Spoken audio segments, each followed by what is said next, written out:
Hi, I'm Tom Joyce. Well, it's campaign season. I'm at the annual May Day Fairie Festival at Spoutwood Farm in Glen Rock, Pennsylvania. That can only mean one thing. Once again, it's time to talk politics with the fairies.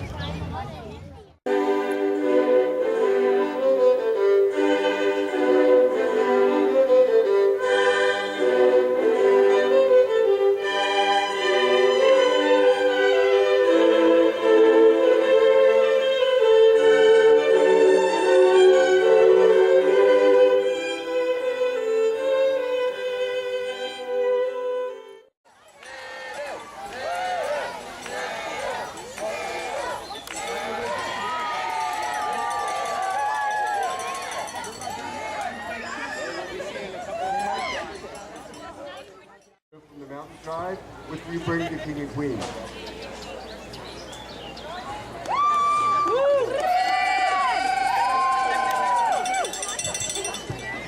bring a beautiful crystal from the mountains of Pennsylvania as a gift to the king and queen. Neil Brown. Okay, I'm sorry, sir. What's your name? Neil. Neil, okay. And you were just elected the king of the fairies? Yes. Oh, okay, okay. I saw that they presented you with gifts, the tribal leaders. What'd you get in the way of gifts? Okay, so a rock from the earth, a staff, a cauldron of the water. Do you have to register those with the Federal Election Commission? No. Okay, okay. How do you respond to allegations that your campaign was funded by the Koch brothers? No comment. No comment. Okay, okay. It's been kind of a bruising primary battle for getting elected King of the Fairies. Do you feel that this can be kind of an etch-a-sketch moment for the Fairy Kingdom and move past all of the rhetoric? That's a good possibility. Good possibility. Yeah, okay, good, good. Well, thank you very much, sir. I appreciate it. I'm talking here to a gentleman. What's your name, sir? Otter, the river god. Otter, the river god. Okay, and you are head of the river tribe, correct? Sir. Okay. Now, I just caught you on video presenting gifts to the Fairy King. Yes. Does the presentation of gifts kind of help grease the wheels a little bit in terms of getting policy passed, that sort of thing? You know, it never really hurts, but I find that since we don't, as the river tribe, really follow many rules, it's almost irrelevant.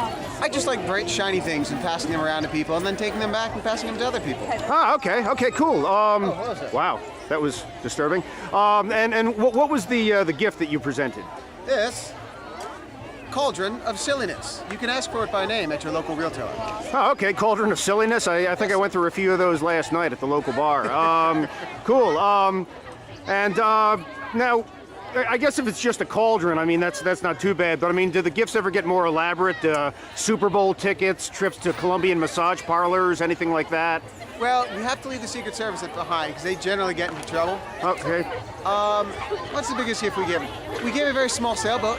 Oh, okay. So nothing really illicit is going on. No, it's primarily above board. Okay. You realize that the fact that you're wearing a whip while you say that nothing illicit is going on might tend to compromise your credibility in that regard? I have no recollections of that, Senator. Okay. All right. Well, thank you very much, sir. You're welcome. All right. I'm talking here once again with Twig the Fairy. Say hi, Twig. Twig, of course, communicates via her flute. All right, so I'm going to ask you a few questions about the current scene. What do you think about the upcoming election? Do you think Obama's got a pretty good chance of winning a second term? Okay. How about Romney getting the Republican nomination? What do you think? Good time, bad time? Just sort of. Okay. Did it come as a great shock to you that Newt Gingrich dropped out? Okay. Yeah, not at all. You kind of saw that coming a mile away, didn't you?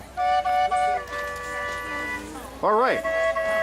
Ooh, wow, that's a very mournful song there. Speaking of doom, do you think that there's any chance that Ron Paul might clinch the Republican nomination at this point?